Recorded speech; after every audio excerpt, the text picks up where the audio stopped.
উত্তর পূর্ব সীমান্তে এবার ভয়ানক অ্যাকশনে ঝাঁপালো বিএসএফ।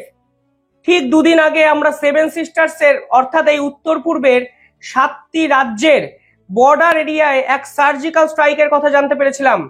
যে সার্জিক্যাল স্ট্রাইকে উলফা আই, যারা বাংলাদেশের মদতপুষ্ট এবং কিছুটা চীনের মদতপুষ্ট, চীন স্পন্সর করে, তাদের একাধিক হেডকোয়ার্টার সম্পূর্ণভাবে গুড়িয়ে দেওয়া হয়েছিল।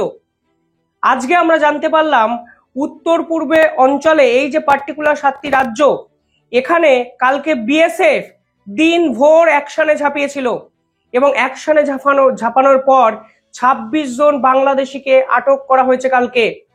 এই 26 জন বাংলাদেশির সঙ্গে 4 জন ভারতের দালালের কিন্তু যোগসূত্র খুঁজে পাওয়া গেছে।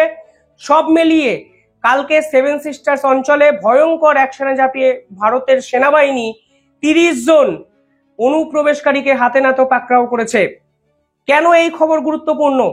কারণ কালকে এনআইএ এর পক্ষ থেকে আরো একটি খবর আমাদের সামনে প্রকাশ করা হয়েছে। সেই খবর যদি আপনারা পাশাপাশি রাখেন তাহলে দেখবেন কিভাবে ভারতের উত্তর পূর্বের 7টি রাজ্য অর্থাৎ সেভেন সিস্টার্সকে দিনভর অশান্ত করার পরিকল্পনা বাংলাদেশের একাধিক গ্রুপরা করলো এবং মোহাম্মদ ইউনূসের ইন্টেলিজেন্স দপ্তর এই পুরো বিষয়টিকে অ্যালাউ করলো। এনআইএ এর পক্ষ থেকে কি জানানো হয়েছে আমি নিঃসন্দেহে আপনাদের বলবো, তবে তার আগে বলি কালকে মেঘালয় বর্ডার, এখানে ভারতের যে জওয়ানরা আছে তারা 26 জন বাংলাদেশি অনুপ্রবেশকারীকে হাতে নাতে ধরে। তাদের সঙ্গে 4 জন ভারতের দালাল ছিল। দালাল কি কাজে ছিল এই প্রতিবেদন পুরোটা দেখলে আপনারা বুঝতে পারবেন। এবার এই খবরটি কোনো সাধারণ খবর নয়, এটা নিতান্তই কোনো অনুপ্রবেশকারী ভারতে ঢুকছে এরকম ভাববেন না যে আমার ইচ্ছা হলো না বাংলাদেশে থাকতে আমি বর্ডার টপকে ভারতে ঢুকে গেলাম। বিষয়টা এতটা সহজ নয়, এতটা লঘু করে দেখবেন না। কারণ এই খবরের পর এনআইএ এর পক্ষ থেকে কাল একটি খবর প্রকাশ করা হয়েছে। সেখানে এনআইএ আমাদের যে কেন্দ্রীয় সংস্থা তারা পরিষ্কার জানাচ্ছে নর্থ ইস্টে টেরর প্লট করা হয়েছে বাংলাদেশের পক্ষ থেকে।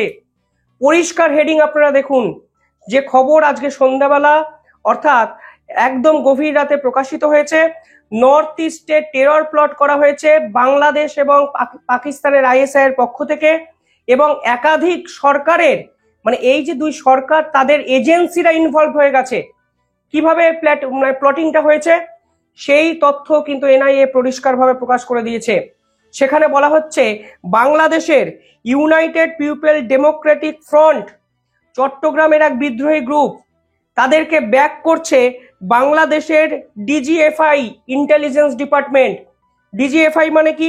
Director general of force intelligence, অর্থাৎ বাংলাদেশের সরকারি সংস্থা। এই সরকারি সংস্থা যাদের কাজ হলো বাংলাদেশের বর্ডারকে সুরক্ষিত রাখা, সেই বর্ডার অঞ্চলে তারা তাদেরই বিদ্রোহী গ্রুপ, চট্টগ্রাম বেস্ট একটি বিদ্রোহী group UPDF, United people Democratic front, তাদেরকে ব্যাক করছে, তাদেরকে পিছন থেকে মদত দিচ্ছে যে ইউপিডিএফ আবার ভারতবর্ষের দুই বিদ্রোহী গ্রুপের হাতে অস্ত্র তুলে দিচ্ছে। ভয়ঙ্কর পরিকল্পনা। এবং সেখানে বলা হচ্ছে বাংলাদেশের ডিজিএফআই এর সঙ্গে পাকিস্তানের আইএসআই এর যোগসূত্র খুঁজে পেয়েছে ভারতের এনআইএ এবং ভারত এবং মানে এই সেভেন সিস্টার্সকে বাংলাদেশ এবং পাকিস্তান একত্রে বিভিন্নভাবে অশান্ত করার চেষ্টা করছে, যা এনআইএ কালকে ভারতের মিডিয়ায় সর্বসমক্ষে ফাঁস করে দিয়েছে। পাশাপাশি কালকে এনআইএ এর পক্ষ থেকে কি বলা হয়েছে, সেখানে বলা হয়েছে ভারতের দুটি বিদ্রোহী গ্রুপ, দেখুন পুরো অ্যাক্টিভিটিটা সেভেন সিস্টার্স অর্থাৎ উত্তর পূর্বের 7টি রাজ্যকে কেন্দ্র করে বলা হচ্ছে। সেভেন সিস্টার্স বলছি কারণ আইডেন্টিফাই করতে আপনাদের সুবিধা হবে। এই সেভেন সিস্টার্স টার্ম, মানে এই যে টার্মটা আমরা ভারতীয়রা খুব বেশি বলি না, এটা বাংলাদেশের মোহাম্মদ ইউনূস এবং তাদের যত বিদ্রোহী নেতারা আছে তারা কিন্তু সেভেন সিস্টার শব্দটার বেশি প্রয়োগ করে। আপনারা জানেন এই সেভেন সিস্টার্সকে অশান্ত করার চেষ্টা বাংলাদেশের এই মসনদে বসার আগেই মোহাম্মদ ইউনূস ঘোষণা করে দিয়েছিলেন। তিনি সরাসরি বলেছিলেন আমরা সেভেন সিস্টার্সকে কেটে নেব, বাংলাদেশ অশান্ত হলে সেভেন সিস্টার্সও অশান্ত হবে। বাংলাদেশের একাধিক ছাত্র নেতা উপদেষ্টা সকলেরই নজর এই সেভেন সিস্টার্সে অর্থাৎ উত্তর পূর্ব ভারতে। মোহাম্মদ ইউনূস দায়িত্ব নিয়ে জেল থেকে ছেড়ে দেন আনসারুল্লাহ বাংলার প্রধান নেতাকে, যিনি প্রথমেই একটি ভিডিওতে সেভেন সিস্টার্সকে বিচ্ছিন্ন করার ডাক দিয়েছিলেন। আজকে এনআইএ হাতে নাতে এই প্রমাণ পেয়েছে এবং বুঝিয়ে দিয়েছে বাংলাদেশের যে ইন্টেলিজেন্স দপ্তর, director general of forces intelligence, এই যে ডিপার্টমেন্ট, তারা সরাসরি পাকিস্তানের আইএসআই এর সঙ্গে মদত করে তাদেরই বিদ্রোহী গ্রুপ চট্টগ্রাম বেসড ইউপিডিএফ কে ব্যাক করছে, একাধিক অস্ত্র তুলে দিচ্ছে এবং ইউপিডিএফ ভারতবর্ষের দুটো বিদ্রোহী গ্রুপের কাছে পৌঁছেছে। সেই গ্রুপের নামও প্রকাশ করা হয়েছে এনআইএ এর পক্ষ থেকে। দুটো গ্রুপের নাম হলো ত্রিপুরা হাম বারখাত আর্মি, ত্রিপুরা হাম বারখাত আর্মি, এবং সেকেন্ড যে গ্রুপ তাদের নাম হলো মোগ ন্যাশনাল পার্টি। অর্থাৎ এই দুই বিদ্রোহী গ্রুপকে অস্ত্র তুলে দিচ্ছে বাংলাদেশের ইন্টেলিজেন্স ডিপার্টমেন্ট, যারা আইএসআই এর সঙ্গে একাধিক মিটিং এই চট্টগ্রাম কেন্দ্রে করেছে।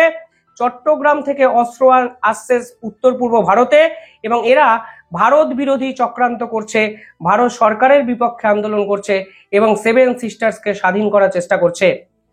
কি কি অস্ত্র পাওয়া গেছে দেখুন। যে অস্ত্রগুলো পাওয়া গেছে কোনো সাধারণ পাড়ার বিদ্রোহী গ্রুপের কাছে সেই অস্ত্র খুব সহজে পাওয়া যায়নি। সকলের কাছে AK-47 রাইফেল পাওয়া গেছে।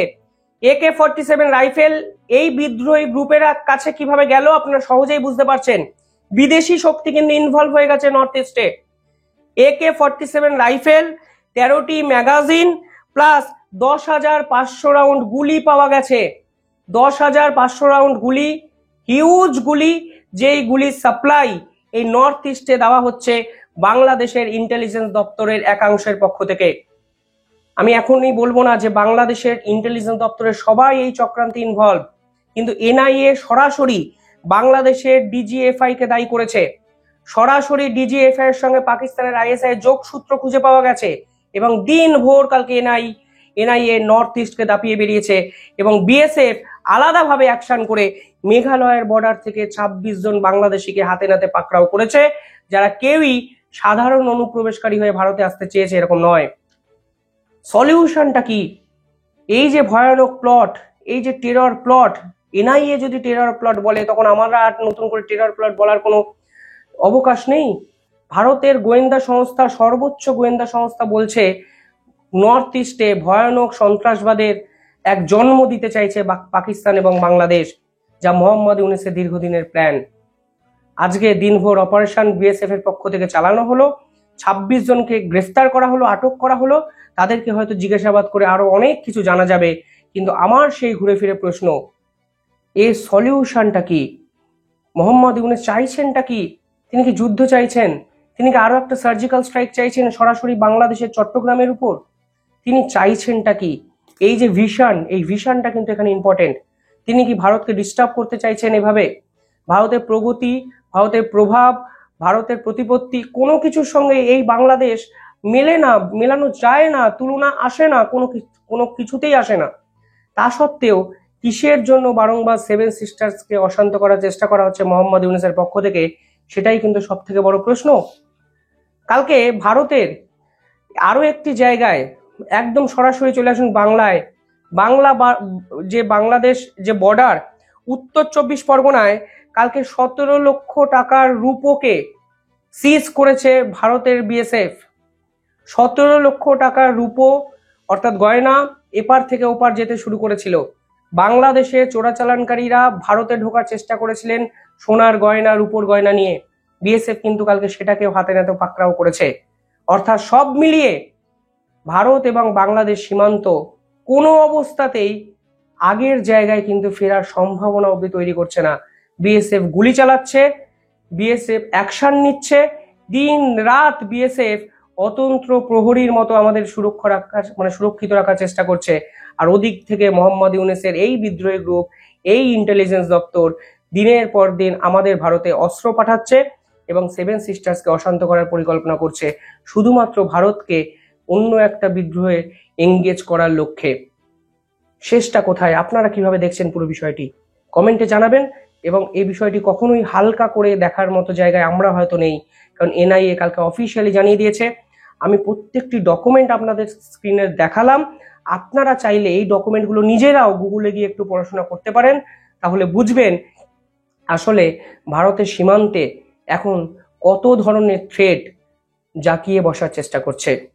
কিভাবে দেখছেন পুরো বিষয়টি কমেন্টে জানাবেন। চ্যানেলটিকে ভালো লাগলে একটু সাবস্ক্রাইব করে দেবেন, এই অনুরোধটুকু রইল। ধন্যবাদ।